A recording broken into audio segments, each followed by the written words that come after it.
See if I can turn this thing around. Oh, look at that. All right. Hello, everybody. Just going to park this thing up here. Right. I'll take my helmet off. Ridiculous. Okay, thank you. Right, so that was my family, and you may have seen us riding to school in the morning, I don't know. But we beat you up the hill normally, don't we? So the reason we've got this bike, so I'm going to tell you a story how we got to the bikes, and a little bit further on as well. So the first question I want to ask you is, what inspires you? This is a rhetorical question you don't have to answer. And who inspires you? Well, I think it's important to be inspired, and I think it's important to be inspiring. And if you have good ideas, then you should spread them. And I think that's what TED is all about, isn't it? Ideas worth spreading. So I'm going to tell you a very quick life history of myself. I was born in this beautiful part of the southwest of England, Dartmoor, Devon. And I was surrounded by good teachers. My parents were wonderful. They introduced me to the outdoors. I had a very close working relationship with nature. And I had friends who liked going climbing and hiking and kayaking and caving and all these things. So I was very fortunate. We then, in 2001, we moved to New Zealand, Taupo, New Zealand, middle of the North Island. And as you can see, it looks a little bit like Pukon, but it's absolutely wonderful. And there was two things which inspired me there. First of all, I was working with some kids from very troubled backgrounds, lots of gangs, lots of drugs, lots of violence. And I was inspired by their ability to succeed and be cheerful and thrive despite all that. So that was hugely inspiring for me. And the second thing was, every year we used to help out at the Ironman. And the Ironman is a big event which you swim 3.8 kilometers, you ride 180, and then you run 42. And every year I used to be handing out bananas to these guys coming past, and there'd be like big fat guys coming around in that big tight lycra. And there was old dudes pretty much on like the Zimmer frame, but they still got through. And I was standing there, well, these guys can do it. Maybe I can do it. And so my wife and I, we looked at each other, and we nodded, and we did it. So kind of a year later, we finished the Ironman. In 2012, we moved to Cairo, somewhere slightly different, where 19.5 million people are sort of struggling for space and air and resources and water. And I was inspired by their friendliness despite everything. They were insufferably cheerful, argumentative, feisty, fiery, but they were incredibly friendly and welcoming, and I was inspired by the people there. We then moved to Chile in 2014, and inspired by the landscape again and the people. But in 2014, I watched this movie, Cowspiracy, here in this theater. And it was like a paradigm shift for myself and my family. We had no idea that the animal agriculture had the impact on the planet that it does. No one had even mentioned it. I had no idea. And I was skeptical. I thought, well, if this is true, surely everybody should know about this. This is ridiculous that we should be eating this much meat and have no idea of the impact. I just thought that it was a natural. My argument was that it was a natural thing that we grew animals and we ate them. That was fair, and I actually converted someone from being a vegetarian to to meat eating in Egypt by just feeding them lots of lovely chicken. But this film just woke me up, and I was like, whoa, what's going on here? So I did a bunch of research, and a couple of weeks later, Jane Goodall came to speak in Santiago. And she's looking a little bit older than she is there. But she was incredible. No notes, just absolutely nail it. And she was saying the same thing.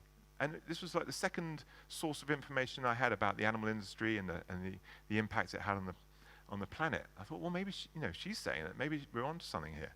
And then I returned to England, flicked on the BBC, and there is David Attenborough being interviewed by Barack Obama. And he was saying the same thing. I was like, whoa. Stuff's real. And David Attenborough's big thing is about our connection, our relationship with the environment, and how it's getting broken down because so many people just live in cities these days. They never actually see animals being grown and being killed, or they have a very loose relationship with the environment. They don't see the glaciers melting. I was hiking a couple of weeks ago up in Chile, and we couldn't go down the track because the glacial melt is so big this year that the whole park, the whole valley was closed. This stuff is happening right here. So we made a few decisions. We decided that we weren't going to go down the meat aisle anymore. We would eat meat, we're not going to go vegetarian, because that is like, oh, that was too much too soon. So we just decided that we just weren't going to go down that aisle. We'd spend all our money on beer instead. No, we just weren't going to buy meat. And if it was handed us as a barbecue, I might have a little cheeky bit of steak. Lovely, thank you very much. But we just weren't going to buy it anymore. The second thing is we were going to start making our own milk. This was taken last night. Isn't she looking cheerful? And we built this little milk maker. A friend of ours was making their own milk out of nuts, and you can see she's got a little pot of walnuts there. Takes 2 little pots of walnuts and about 1 liter of water and a little bit of sugar and salt. Hit the button, 40 minutes later, steaming hot, delicious milk. It's not milk, you can't call it milk, but it's a milk replacement. And we have it on our breakfast every morning and in our tea. And the last thing we did was we bought these bikes. So I always thought the electric bikes were far too expensive, and they are in many cases, especially the fancy mountain bikes. But we found my son's rugby coach turned up for training one day, and he had this electric bike. And I said, "Where did you get it from?" And he told me the shop, and a few weeks later we went down to the shop and we bought 4 of them. So rather than buying another car, it's cheaper than buying another car, and it also means that we can go different places at different times, and it just gives us that flexibility. So, but we live in Chile, the weather's amazing, it takes us 10 minutes to get to school, my children are old enough to ride, we have good experience with bikes, I know how to fix them. So there were a lot of things in our favor for us to make that decision, but it worked for us, and it is working for us. So 2016 comes along, and finally the world gets together, and Barack Obama's leading the world. Yeah, we can do this. And I'm like, great, I'm doing my bit. I'm not eating meat. I'm making my own milk. I'm riding to school. And those guys are doing, big businesses are going to do their thing. Everything's going to be all right. We can do this. But 2016 didn't end the way that we expected. And various forces and influences in the world changed. And it suddenly became apparent to me that the common man needed to change the wind, needed to create a wind direction change so that big business and politics adjusted to that change. And so and also that they weren't listening to the scientists. A friend of mine flew with NASA over Antarctica and was looking at sort of global warming and all these things. And she came back saying that 97% of scientists agree that global warming is man-made, and only 3 don't. So it's not a balanced argument. So I was convinced that we need to do something. So I sent out a document to all the incredible staff at Nido, and because everybody I seemed to speak to seemed to have a different idea about being sustainable and different techniques. And I thought that everyone should know each other's different ideas, and I wanted to make some changes in my own household. So I sent out this document, and everyone just contributed to it. They just threw their ideas down, and it came down to these 10 moments in the day. The first one is food, and then water, and then shopping, around the house, transport, personal hygiene, clothes, technology, finances, and pets. And then we got the main contributors together, and we had another meeting, and we came up with these other 6 concepts: energy, transport, food, water, plastics, and lifestyle. And from that, we've created another document, and we've created a website. Now, there's lots of websites. There's millions of people all over the world doing incredible things, trying to share their knowledge. But globalripple.weebly.com is all about the one-on-one human interactions. It's not about you going into a website and if you're interested. It's about being inspired by one-on-one interactions. And it's about, it's about being inspired and then being inspiring. So if you have a sustainable solution, share it. You have a responsibility to share it. If you are composting on your own and you're not telling other people how to compost, it makes no difference. It's only going to make a difference if you share these ideas.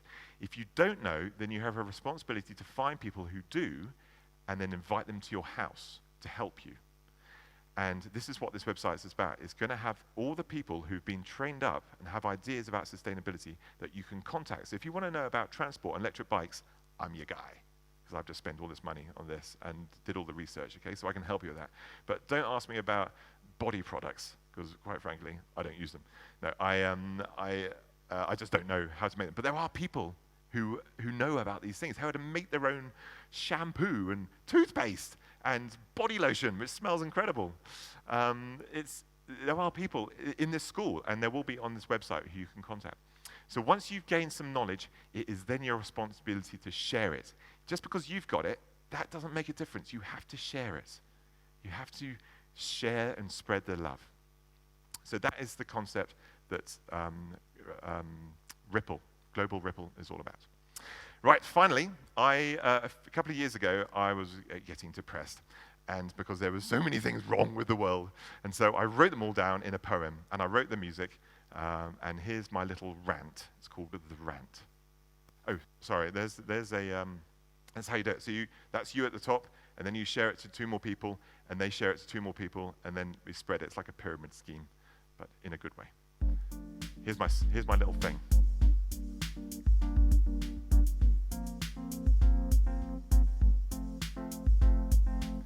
What is becoming of humanity? Are we letting slip our sanity? Is this what we mean by Christianity?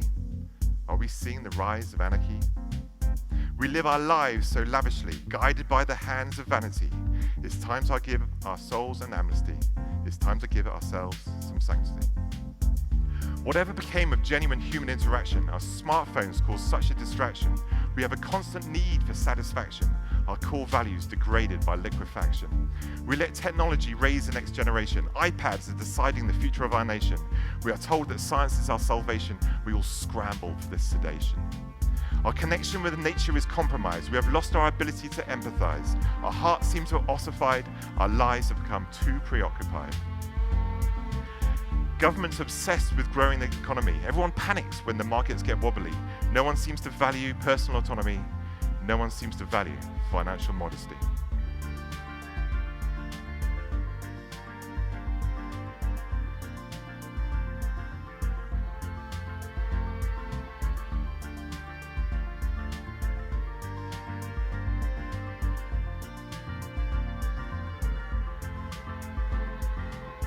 Common sense points to a need for educational reform, but policymakers can't break from the norm. Natural curiosity is stifled by the need to perform, and we ignore the talents with which we were born. The industrial model for education is outdated. Students are resentful and teachers deflated. Engaging our young with the issues of tomorrow, we want their lives full of joy, not sorrow. Subsidies are crippling the world economy. Africans starve while Americans die of obesity. McDonald's thrives at the expense of gastronomy. We're eating too much meat and not enough broccoli. Supermarkets sell food we can easily afford, while organic local food producers go largely ignored. Carcinogenic chemicals help our food to be stored. We're drawn to the golden arches when we should be abhorred. Animal agriculture accounts for 51% of global emissions. Farting cows are changing weather conditions. Water pollution and are measured by statisticians, but when money talks, there's no competition. With a football field of rainforest destroyed every second, and the native people whose livelihoods are threatened, extinction of the species in a world which is deadened to the cries of the earth on a path to Armageddon.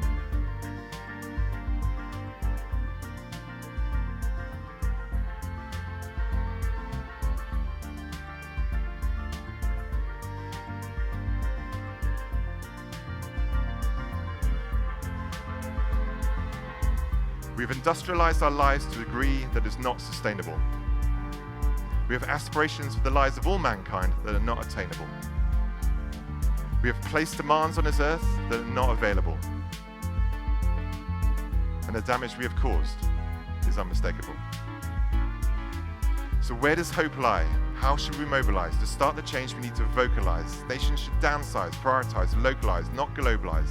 Spread the word so people can realize that change is possible, that change is achievable, change is conceivable, that change is feasible. If we make the right moves before it's too late, we save our children from unimaginable fate. Thank you very much.